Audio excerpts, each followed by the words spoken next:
Bonjour à toutes et à tous. Merci encore d'être là si nombreux aujourd'hui en cette belle après-midi. Moi, je me présente, je m'appelle Simon Varenne, donc je suis maître de conférence ici à Sciences Po Grenoble en économie et je suis aussi chargé de coordonner le concours d'entrée dont on va parler tout de suite. Bonjour à tous, je m'appelle Maxime Rescan, je suis étudiant en Master 1 à Sciences Po Grenoble et je suis aussi ambassadeur du programme d'ouverture sociale dont je vais vous parler tout à l'heure après les propos de Monsieur Varenne. Alors, donc le concours d'entrée en première année, donc c'est un concours qui est propre à Sciences Po Grenoble, comme d'autres Sciences Po, donc par exemple celui de Bordeaux. Et c'est un concours qu'on veut qui soit à la fois évidemment sélectif, c'est un concours, donc voilà, qu'on souhaite recruter des étudiants qui voilà correspondent aux attendus et qui ont une capacité analytique. On va avoir tout ça. On veut que ce soit un concours qui soit équitable. Donc voilà, les candidates et candidats qui ont les mêmes caractéristiques soient traités également. On veut aussi que ce soit un concours qui soit juste et qu'il ait une portée, donc Simon Persicot le disait tout à l'heure, une portée de justice sociale, donc qui quand même qui donne des chances aux personnes qui sont de milieux défavorisés. Et enfin, on veut que ce soit un concours qui soit accessible. Donc ce concours, en pratique, il se passe en deux étapes. Vous avez une première étape d'admissibilité qui se fonde en fait sur le dossier, votre dossier scolaire, votre dossier Parcoursup, avec donc un traitement algorithmique des notes de votre dossier. Et on se base pour ça sur une série de notes. Je peux les détailler, j'imagine de toute manière ce serait dans les questions. Donc il y a l'histoire géo en première en terminale, langue vivante A, langue vivante B en première et terminale, philosophie en terminale, et vos enseignements de spécialité de terminale, premier enseignement et deuxième enseignement de spécialité.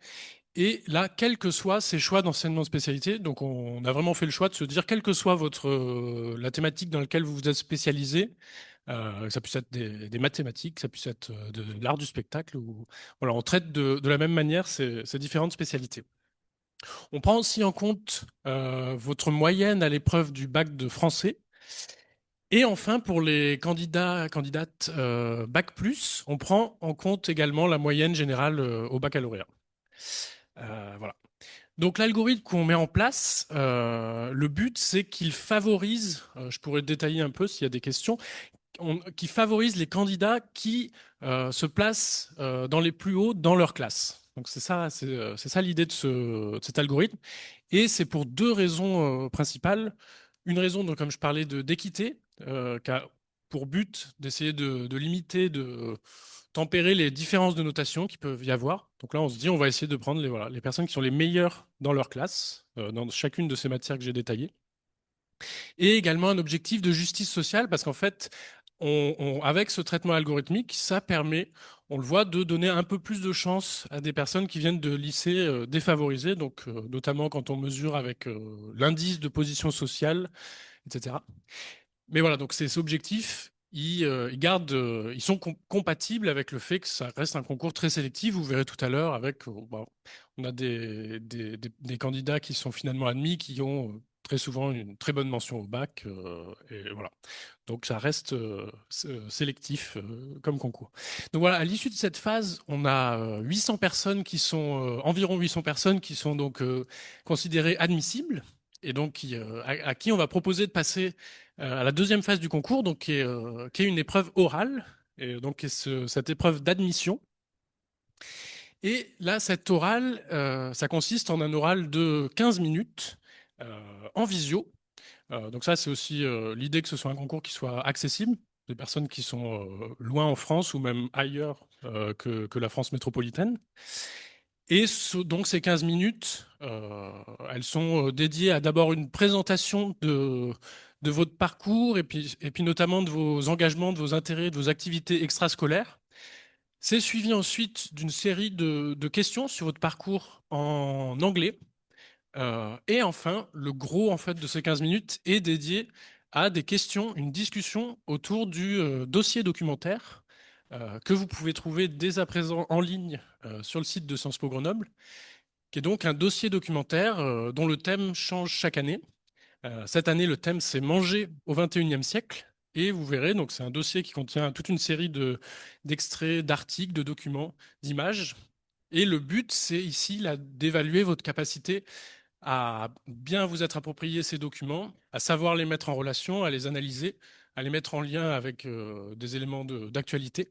Donc voilà, c'est vraiment ce qui est attendu dans cette deuxième phase. Et donc à l'issue de cette phase, on a 200 personnes qui sont admises chaque année à Sciences Po Grenoble.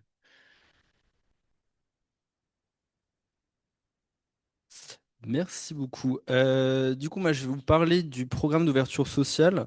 Donc, c'est un programme ancien de Sciences Po, donc, qu'on appelle le POST-POP, donc programme d'ouverture sociale et d'ouverture aux personnes en situation de handicap.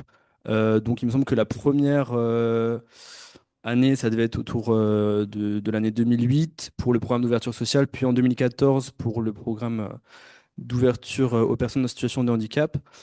Donc l'objectif, c'est que des lycéens boursiers ou en situation de handicap de l'Académie de Grenoble puissent bénéficier, on va dire, d'un tutorat qui est sur toute l'année à partir de décembre, janvier jusqu'au concours. Donc un tutorat par des élèves de troisième année de Sciences Po où on va faire une préparation à environ 4 heures par mois où ils vont être accompagnés sur la préparation du dossier documentaire. Donc ça va être aider à faire des fiches, aider à répondre à des questions éventuellement s'il y a des interrogations sur le contenu d'un ou des documents du programme d'ouverture sociale.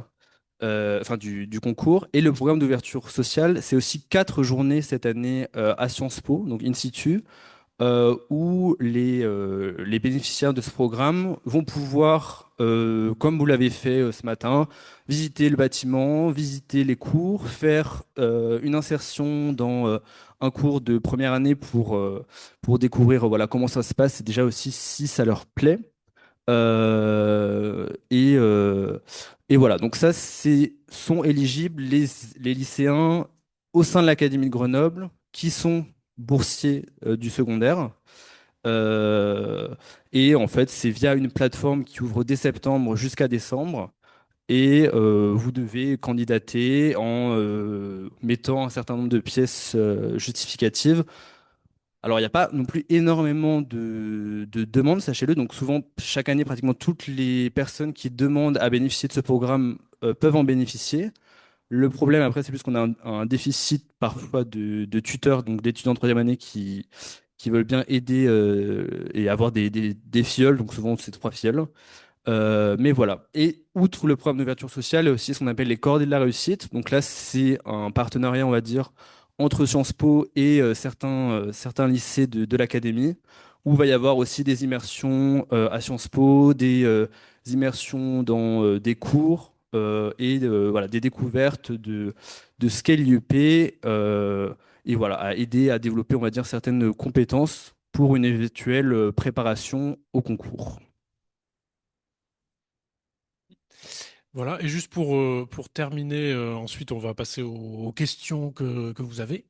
Donc juste pour vous faire un peu un portrait de la promo, par exemple, de cette année, donc les personnes, candidates et candidats qui ont été admis, donc 200 par an. Donc 72% étaient bacheliers de l'année en question. Donc il y a quand même aussi des chances quand vous avez déjà le bac. Ça vaut le coup de tenter le concours. Chaque année, il y a voilà, 28% qui sont parmi notre promotion. Voilà, sachant que du coup, vous avez aussi cette note du baccalauréat qui va être prise en compte. Et puis, c'est aussi une occasion de retenter l'oral si jamais ça n'a pas fonctionné à l'oral. 43% issus de l'Académie de Grenoble cette année. Euh, 78% qui ont eu une mention très bien au bac. Voilà, comme je vous disais, bon, bah, c'est un concours qui est sélectif, quand même. Voilà. Voilà, mais parfois on peut réussir à être admissible, et ensuite très bien réussir si on est très bien préparé à l'oral. Voilà, donc, ensuite, 12% de boursiers du secondaire. Donc ça, on vise enfin, on doit atteindre un taux de boursiers du secondaire qui correspond au taux de boursiers parmi les candidats. Donc ça aussi, voilà, ça fait partie du concours. On leur permet d'être représentés suffisamment. Et ensuite, pour ce qui est des boursiers du supérieur, on a 30% à peu près de boursiers du Crous. Et enfin, comme Maxime le présentait, le programme Post-Pop, on a eu cette année 13 ennemis du programme Post-Pop sur 23, si je ne trompe pas, qui avaient candidaté. Voilà, donc c'est un programme là qui aide bien les candidats manifestement à réussir ce concours. Merci beaucoup et donc bah, n'hésitez pas à poser des questions. Je crois qu'il y a déjà des questions sur le chat. Merci beaucoup.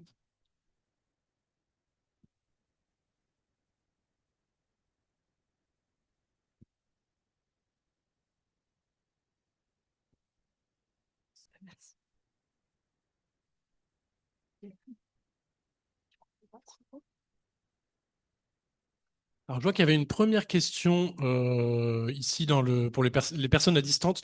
C'était 800 admissibles sur combien de candidatures environ? C'est environ 2000 candidatures en moyenne. Voilà.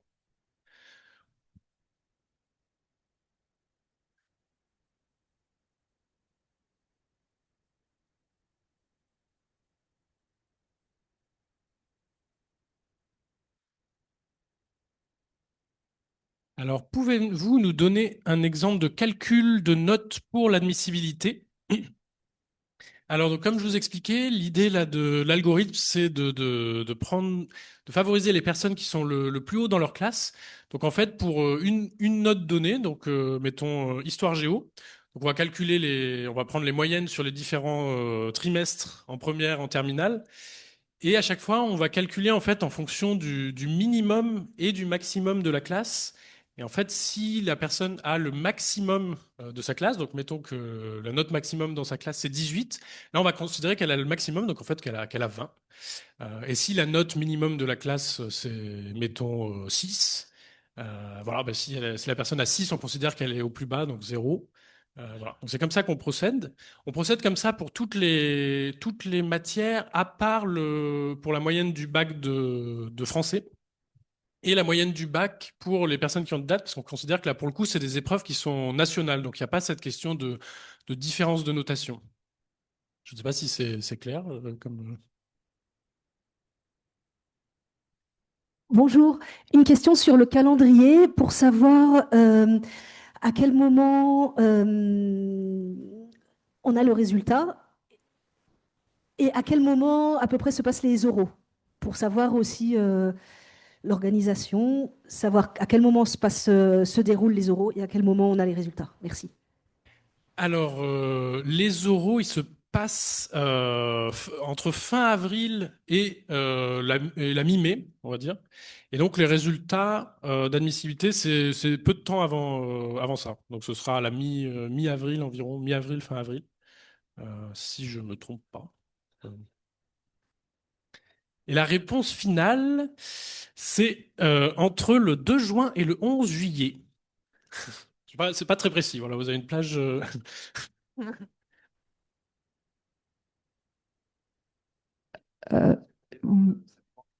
Quand on Ouais, remonte. oui, c'est ça. C'est parce qu'en fait, il y a tout le jeu des listes d'attente.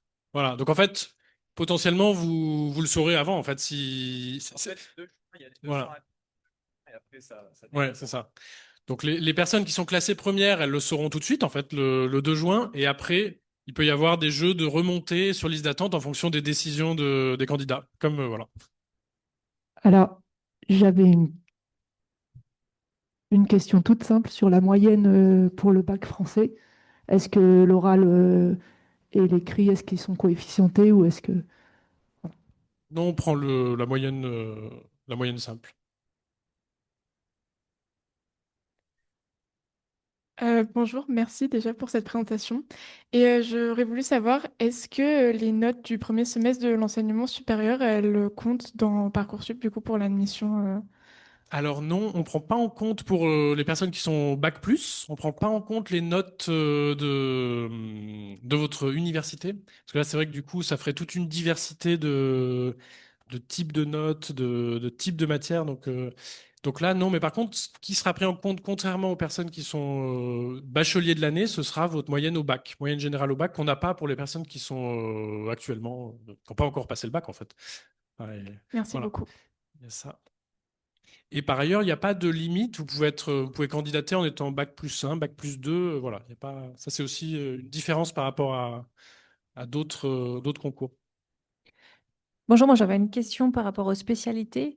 Donc vous avez dit, quelles que soient les spécialités, il n'y a aucune différence, c'est ça? C'est ça. C'est tout à fait ça.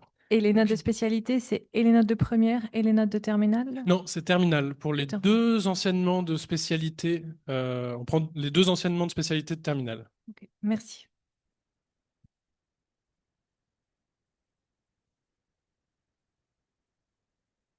Du coup,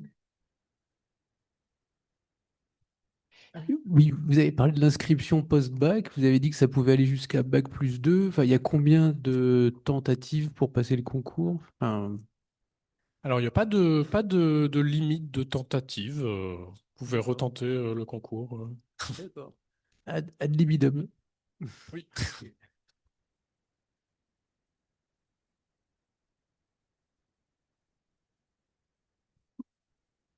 Moi, j'avais une question par rapport aux notes encore, excusez-moi. Est-ce qu'il y a une pondération entre toutes les notes que vous avez citées? Est-ce que les notes de spé comptent plus que la note de français? Enfin, Oui, alors c'est vrai que j'ai pas tout à fait, j'ai pas détaillé ça. Alors elles ont toutes le même coefficient à part l'histoire géo et compte deux fois plus. L'histoire géo. Et pour les personnes qui sont bac, enfin qui ont déjà le bac, euh, du coup le bac qui va être la moyenne générale au bac qui va être contenue dans leur note va aussi compter deux fois plus que les autres matières.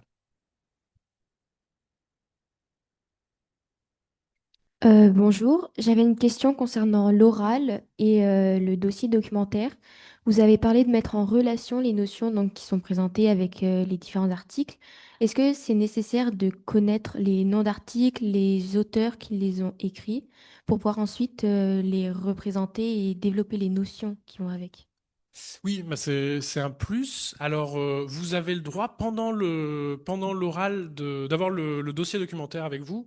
Après, évidemment, plus vous êtes à l'aise avec, plus vous pouvez jongler avec les documents, faire référence aux différents documents, à leurs auteurs, mieux c'est, quoi. Mais vous avez le droit d'avoir le dossier documentaire avec vous. Je sais pas si ça répond bien. Et avoir une petite fiche de notes plutôt que le dossier documentaire, c'est possible ou pas? Oui, oui, vous pouvez, vous pouvez. Encore une fois, après l'idée, donc c'est en visio, et donc de toute manière, même on pourrait pas en réalité vérifier est-ce que vous n'avez pas, mais l'idée c'est que ce soit voilà le plus fluide possible. C'est vrai que si vous vous référez à vos notes, etc., enfin c'est des choses qui vont rendre la- l'examen moins pertinent. Enfin vous allez moins bien répondre. Est-ce que vous prenez en compte dans Parcoursup le bac international? Alors le bac international, alors oui, on prend. Alors dans Parcoursup. En fait, vous avez d'autres parcours. Donc, il y a le parcours police dont vous allez entendre parler pour les personnes qui sont pas. Donc, ils vont faire le parcours à Sciences Po en anglais. Donc, c'est un peu particulier. Donc, ça peut être un format qui est un peu différent de concours pour des personnes qui sont pas en France et qui sont pas francophones et qui ont passé un bac étranger. Après, les bacs internationaux, on trouve des moyens de donner un équivalent des notes.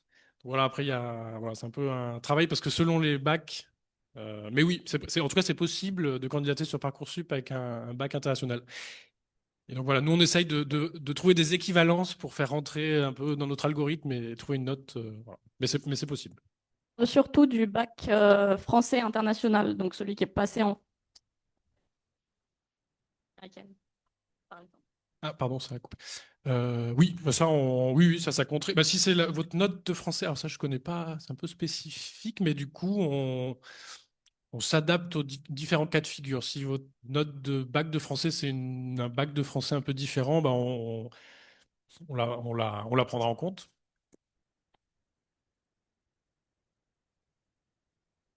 Ah oui, vous voulez dire si c'est par exemple en langue de section ou c'est de ça que... Ça, on va le prendre, ouais, on va le prendre en compte. En fait, ce qu'on va faire, c'est qu'on va, si vos notes d'histoire géo, c'est que ça, c'est que en langue, c'est celle-là qu'on va prendre. Et des fois, on a des cas de personnes où il y a les deux, il y a l'histoire géo et de l'histoire géo en langue de section. Et là, on va faire une moyenne des deux.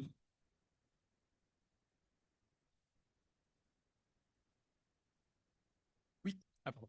Alors, comment dire, j'ai un cas un peu impar parce que je ne suis pas étudiant en France, mais j'ai la nationalité française, donc je suis expatrié et je suis en enseignement francophone dans un autre pays. Et donc, je n'aurai pas Parcoursup ni le bac français, mais je rentrerai pas non plus dans les programmes d'étudiants étrangers, donc je ne sais pas comment ça va se passer.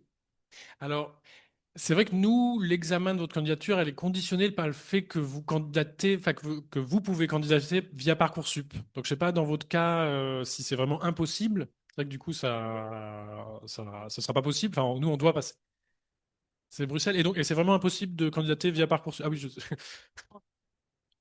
parce qu'on a des candidatures via Parcoursup, des fois de bacs qui sont pas des bacs français. Donc, je pense que c'est quand même possible de passer via Parcoursup. Nous, c'est la condition pour pouvoir passer ce concours en première année. Et après, sinon, c'est effectivement le programme Police dont je vous parlais et dont je pense qu'il y a une autre conférence à ce sujet. Oui. En fait, bonjour. En fait, la question, elle était plus spécifique. C'est qu'en Belgique, il n'y a pas le bac. Enfin, en tout cas, quand on est dans une école francophone belge, ça ne s'appelle pas le bac, ça s'appelle le CESS, mais c'est l'équivalent. Donc, il y a plusieurs choses qui sont différentes et on se demandait comment faire. Par exemple, il n'y a pas de philosophie, mais il y a religion à la place.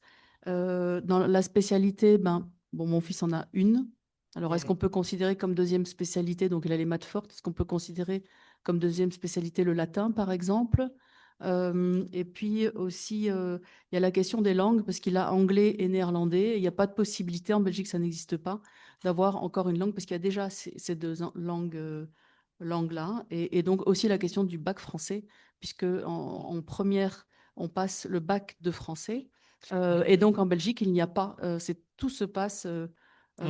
à la fin. Alors, bah, pour Voilà. ces cas de figure, en fait, ce qui se passe, nous, quand on reçoit les candidatures par Parcoursup, en fait, on se doit de les évaluer toutes et en fait de produire une note. Et en fait, à l'issue, c'est produire un classement.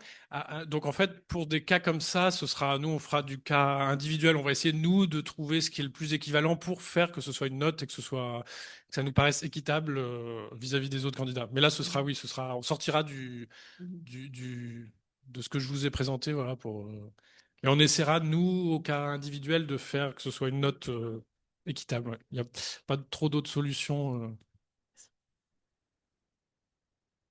Oui, bonjour. Moi, ma question, c'était concernant l'oral.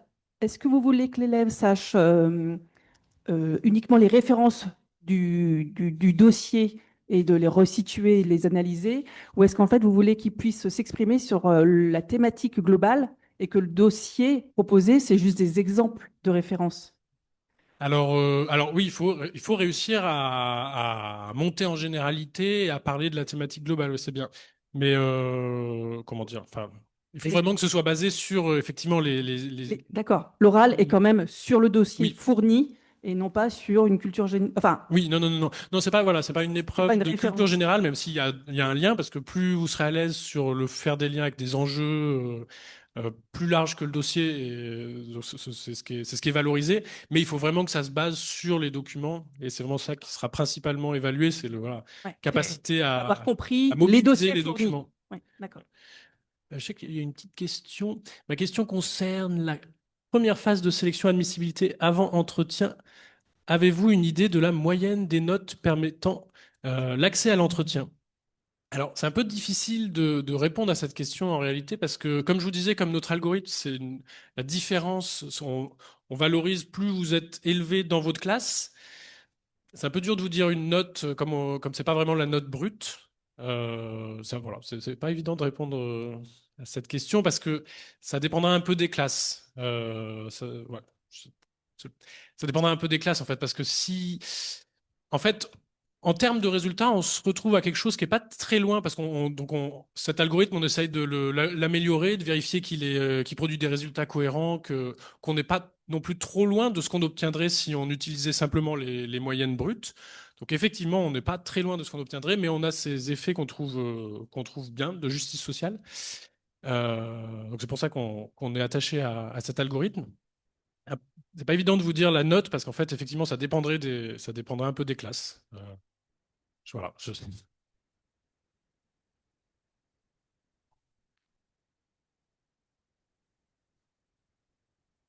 Non, ouais, c'est que de la note. Non, non. Pour la phase algorithmique, c'est vraiment que des notes. On prend pas en compte les appréciations des professeurs. Il n'y a pas de lecture qualitative. Voilà. Quand vous passez ensuite l'oral d'admission, les jurys ont accès à votre dossier Parcoursup et là, pour le coup, notamment pour leurs questions en anglais, suite à votre présentation de votre parcours, là, le jury peut faire appel à ce qu'il a trouvé dans votre dossier sur telle activité que vous avez rapportée ou éventuellement des appréciations, mais en réalité, non. Enfin, ce sera plutôt là, ce sera vraiment plutôt sur le parcours. Et donc voilà. Sinon, le dossier, c'est vraiment les notes. C'est vraiment les notes, pas les appréciations. Moi, j'avais une question. Pour l'entretien, ce sera quelle partie qui sera en anglais et c'est quel niveau à peu près qu'il faut en anglais pour... Alors, donc pour l'entretien, la seule partie qui sera en anglais, c'est les questions qui suivent votre présentation, pour le coup en français, de votre parcours, de vos activités et engagements extrascolaires. Et là, ensuite, il y aura une série de questions en anglais, voilà, sur votre parcours. Donc, c'est ça qui sera en anglais. C'est une partie de l'évaluation qui est pas très conséquente. Et la grosse partie, c'est vraiment en français sur le dossier documentaire. Mais ce dossier documentaire, il contient des documents en anglais. Donc, les questions là, sur ces documents seront en français. Mais ça suppose d'avoir su comprendre ces documents qui sont en anglais. Et pour le niveau d'anglais, le mieux, c'est un bon niveau, mais encore une fois, c'est une part qui n'est pas très importante de l'oral d'admission. Par contre, il y a LVA, LVB parmi les notes, comme je disais, pour la phase d'admissibilité. Donc les langues sont quand même bien prises en compte à ce moment-là. Oui.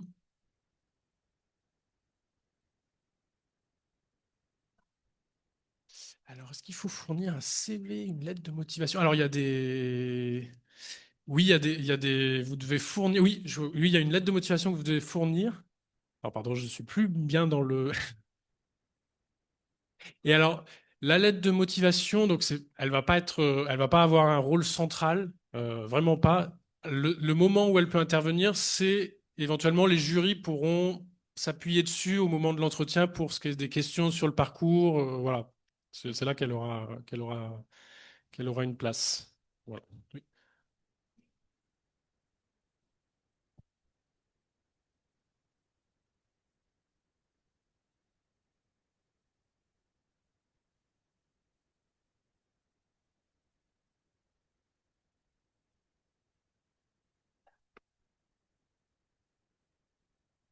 Ouais.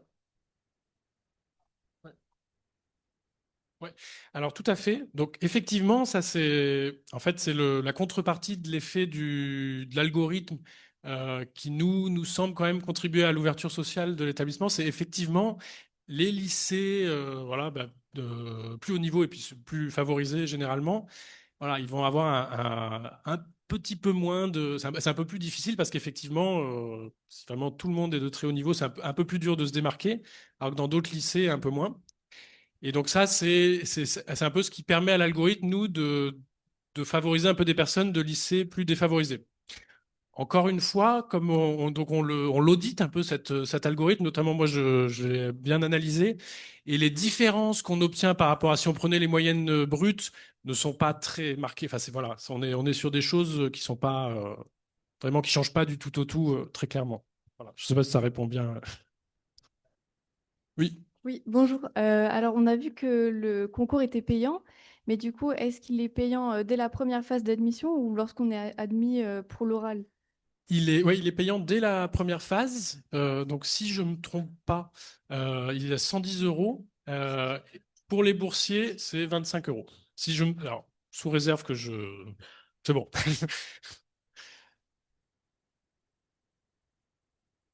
Ouais. Je voulais savoir si votre algorithme prenait en compte le nombre d'élèves dans une classe. Je pense à certaines matières comme LVB ou autres. Des fois, il y a deux, trois étudiants et bah, pour le coup, il y a un biais statistique dans le classement, quoi. Ouais, alors, ouais, il y a ce problème des classes d'effectifs faibles. Alors, ouais, c'est effectivement un problème. Donc ça, c'est quelque chose qu'on réfléchit. En fait, idéalement, nous, ce qu'on souhaiterait, c'est avoir plus d'informations avec Parcoursup, notamment sur la dispersion des notes, etc., pour pouvoir bien prendre en compte ça. Euh, ouais, c'est quelque chose qui peut un peu poser problème. Si l'effectif est vraiment faible et qu'il y a... Après, ça peut, à deux... À l'extrême, à l'extrême, en fait, on se rabat sur la note brute quand vraiment c'est trop faible. Si par exemple il n'y a qu'une seule note, ça, on va basculer sur la moyenne brute. Mais effectivement, c'est une des difficultés un peu. Bonjour. Oui. Donc, j'ai bien entendu qu'il y avait 200 admis chaque année. Jusqu'à combien vous remontez, à quel rang vous remontez sur la liste complémentaire, enfin, sur la liste d'attente? En moyenne chaque année, c'est pour avoir une petite idée de ce qu'on peut Ouais. attendre sur Parcoursup après la date du 2 juin. Absolument, oui, très bonne question. Alors, j'ai plus le rang exact, mais j'ai un ordre de grandeur, c'est autour de 500, un peu plus de 500. Donc, en fait, voilà, si vous n'êtes pas admis le 2 juin, si je ne me trompe pas, tout n'est vraiment, vraiment pas perdu. Ouais, vraiment, il y a voilà, vous avez encore de très bonnes chances de remonter. Euh, Je sais qu'il y a des questions en ligne.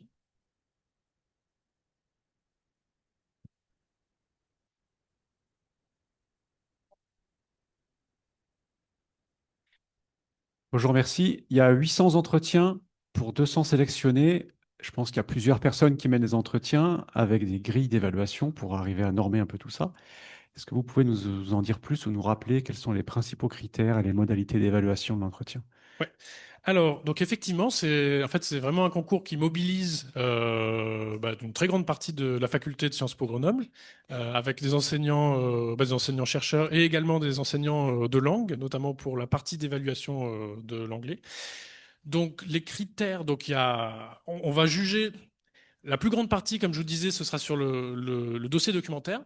Il y a une partie qui va être vraiment sur la motivation du candidat, de la candidate, son intérêt qu'elle démontre pour Sciences Po Grenoble, en particulier Sciences Po Grenoble, notamment peut-être sa connaissance un peu est-ce qu'elle s'est renseignée sur le tissu associatif, sur qu'est-ce que ça lui permettrait de faire ensuite, même si bon, bien sûr c'est loin quand on est au lycée, voilà, mais l'idée c'est de réfléchir un peu là-dessus. Ça c'est une petite partie des critères. Ensuite il y a une petite partie, comme je disais, sur la langue, sur ce qui suit.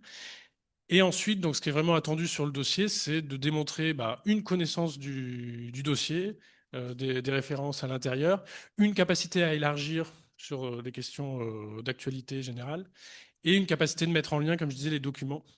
Et tout ça avec voilà, une bonne capacité analytique en fait et de curiosité. Voilà. Et donc en fait, nous on essaye de se coordonner entre jurys à l'avance. Voilà, donc on fait une grille ensemble d'évaluation à l'avance, à l'amont des oraux.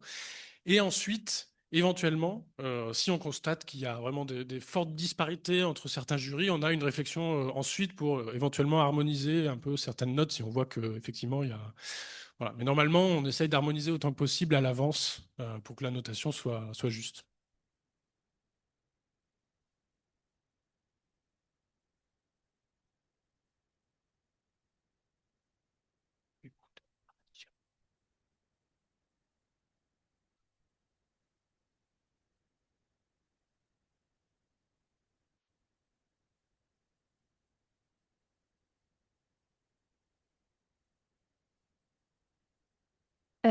Est-ce que on peut être pris si on n'a pas fait partie d'associations pendant le lycée, si on n'a pas eu le temps de faire de l'investissement associatif, mais qu'on est quand même intéressé après? Ouais. Comme je disais, c'est une partie de l'évaluation à l'oral, mais la plus grosse partie, encore une fois, c'est vraiment le dossier documentaire. Donc oui, oui. Voilà. Mais du coup, il faut du coup d'autant plus essayer de vraiment bien s'approprier, bien travailler sur ce dossier documentaire.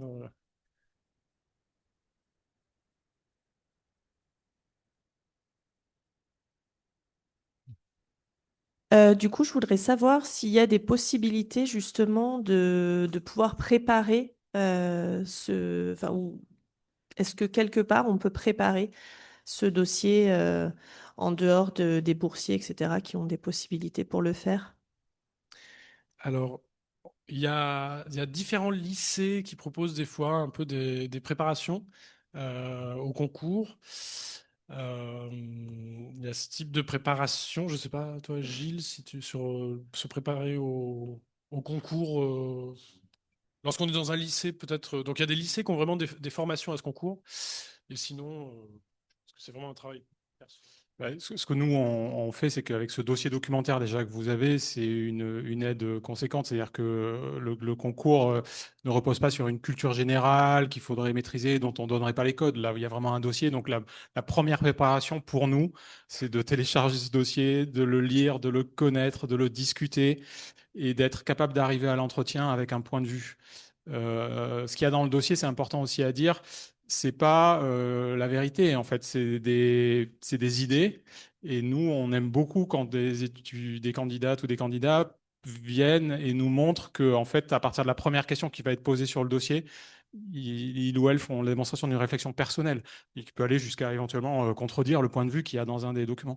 Et ça, c'est un travail qu'il faut faire, hein. À l'entretien, chaque année, ça se voit quand le dossier a été ouvert la veille et qu'il n'y a pas eu un travail sérieux. Et évidemment, c'est très, très pénalisant. Voilà. Et pour le reste, après, ça c'est pour l'entretien, mais peut-être pour les épreuves, pour l'admissibilité, vous avez bien compris qu'il n'y a pas de préparation, à part réussir votre lycée, en fait. C'est la seule chose qu'on peut suggérer et vous démarquer dans vos groupes classe, quoi. Sur le chat, il y avait une question sur les bacs. Ouais, encore une fois, bac plus 1, vous pouvez complètement candidater. Et comme je disais, donc, chaque année, on a voilà, une bonne partie de la promotion qui est faite de personnes qui sont bac plus, et même plus que bac plus 1. Donc voilà, n'hésitez pas. Vos chances changent un peu parce qu'il y a cette note de bac qui est prise maintenant en compte. Et voilà, vous pouvez retenter l'oral si vous aviez échoué à l'oral, retenter votre chance. Oui. Dans la décision finale pour l'admission, est-ce que le dossier qui a servi à l'admissibilité continue à être pris en compte? Est-ce qu'il y a une pondération entre l'oral et l'écrit? Ou est-ce que tout est remis à zéro et qu'il n'y a plus que l'oral qui fait la différence? Non, excellente question parce que oui, effectivement, j'ai pas dit ça dans ma présentation. La note finale d'admission, c'est en fait la moyenne de la note d'admissibilité et de la note à l'oral. Voilà. Donc il y a les deux. Voilà.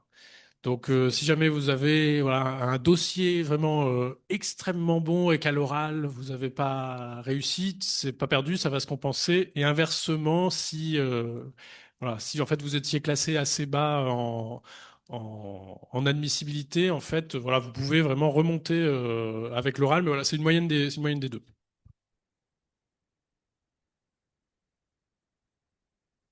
Moi, c'était pour demander si vous prenez en compte les options qui ont été prises en première ou en terminale. Alors non, elles sont pas, en tout cas, elles sont pas prises en compte directement dans l'algorithme. Et voilà, donc c'est vraiment ces enseignements de spécialité là qu'on prend en compte.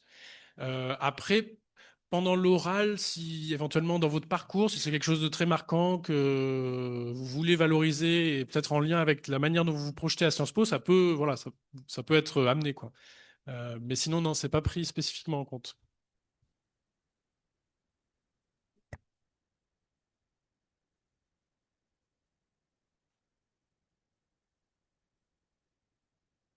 Sur le Zoom, quelqu'un demande, mais où est le dossier? Je ne sais pas si ça a été... Donc, vous allez sur le site web, vous avez dans l'onglet, il y a un onglet admission, et là, vous allez voir rentrer en première année. Tout est expliqué, il y a le dossier, et il y a aussi une FAQ, donc une foire aux questions, avec toutes les questions principales qu'on nous pose régulièrement. Évidemment, c'est un peu technique tout ça, et puis on comprend que ça soit stressant. D'ailleurs, ça se voit que c'est important. Donc, on a déjà répondu un peu par avance à certaines questions sur ce site. Par rapport à la préparation, là, je voulais rajouter quelque chose. Ma collègue Céline me l'a suggéré. C'est vrai, c'est une très bonne idée. Le fait d'avoir ce dossier, c'est aussi parce que justement, on veut éviter que vous vous surprépariez à ce concours. Alors, c'est bizarre de dire ça, mais on sait par exemple qu'il y a aujourd'hui des gens qui proposent des préparations payantes au concours des IEP et qui, en quelque sorte, vivent un peu du stress que vous pouvez avoir quand vous êtes au lycée sur votre admission post-bac. Et en fait, pour nous, c'était important de dire et de dire très clairement que ça n'est pas du tout indispensable d'avoir fait une de ces préparations qui sont souvent assez onéreuses pour passer notre concours. À partir du moment où vous avez démontré au lycée que vous avez que vous réussissez, que vous travaillez et que vous avez de bonnes notes et que vous bossez sur le dossier documentaire, on vous demande pas d'avoir d'ailleurs complètement épuisé tout ce qu'il est possible de penser sur ce dossier documentaire. Vous pouvez très bien arriver à l'oral en posant des questions aussi au jury s'il y a quelque chose qui est pas clair ou qui vous paraît problématique. Enfin, voilà. Mais en tout cas, la préparation, il faut bien que vous compreniez que c'est vraiment la philosophie qui est importante pour nous. On n'alimente pas les classes préparatoires payantes au concours. On essaie de limiter l'impact économique, même si ça a été dit, ça peut être jusqu'à 110 euros, mais c'est quand même beaucoup moins que le concours commun, par exemple, et on a un tarif boursier. Et on essaie de limiter l'évaluation sur la culture générale, qui est plutôt un héritage familial souvent qu'une mesure de vraiment ce que vous avez fait au lycée. Donc on ne fait pas des choses qui peuvent se faire par ailleurs, c'est-à-dire typiquement des exercices écrits en langue étrangère ou des dissertations de culture générale, parce qu'on considère que dans ce cas, il y a un biais important d'origine sociale et qui va jouer. Donc le message qu'on veut vous envoyer et qu'on envoie au lycée aussi, c'est réussissez là où vous voulez. Hein. Si vous avez envie d'être très très bon en maths, eh ben, prenez maths et puis réussissez et ça va permettre que vous démarquiez dans l'algorithme. Et dites à vos profs de noter de manière, comment dire, un peu éclatée. C'est vrai que j'entendais la question tout à l'heure. Hein, on peut pas prévoir tous les cas. Donc, si effectivement il y a que 2 élèves dans la classe ou que ça arrive, hein, on a des élèves qui nous disent mais moi dans ma classe tout le monde a 20. Alors, nous, d'abord, on s'assoit en se disant, mais comment est-ce possible? Mais bon, OK. Bah, dans ce cas, c'est vrai qu'on est embêté. Alors, Simon vous a dit quand même on a des façons de corriger ça. Hein. Mais c'est vrai que on est là pour mesurer votre mérite aussi, en quelque part, dans le système scolaire. Voilà.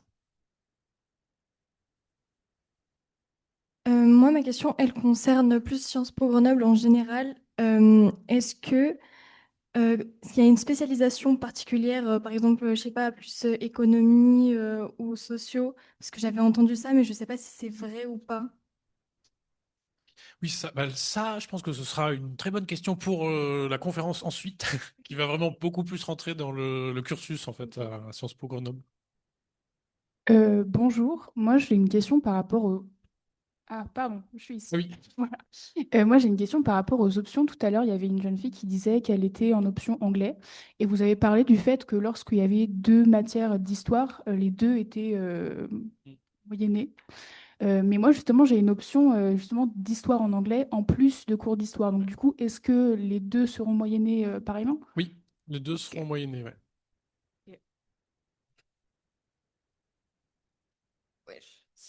Il y a aussi oui. Oh, bah, allons-y. Ouais. Ok. J'ai une deuxième question du coup sur le concours, juste pour le dossier en général, parce que je crois que j'ai pas très bien compris comment ça se passait au niveau du concours.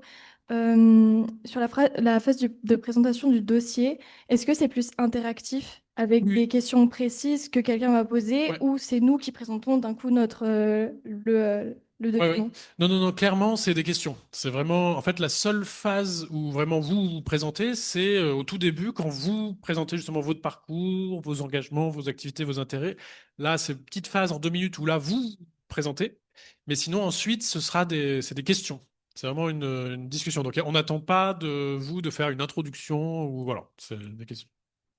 Moi, j'ai une petite question. Si on n'est pas pris, c'est par ici, si on n'est pas pris après le baccalauréat, est-ce qu'il vaut mieux faire une prépa? On nous a parlé de prépa, soit littéraire, soit économique. Et qu'est-ce que vous suggérez? Je dirais qu'il faut pas. Oui, n'importe en fait, parce que encore une fois, pour les chances d'entrée, c'est toujours le dossier Parcoursup, le dossier scolaire, avec la note, la moyenne au baccalauréat qui rentre aussi. Donc ça va un peu changer la donne. Donc ça peut changer le fait que vous deveniez admissible. Et après, pour passer l'oral, ce sera le même système. Donc voilà, choisissez ce qui vous intéresse le plus en réalité. Mais ça va pas, voilà, ça va pas impacter vos chances en fait de réussir le concours.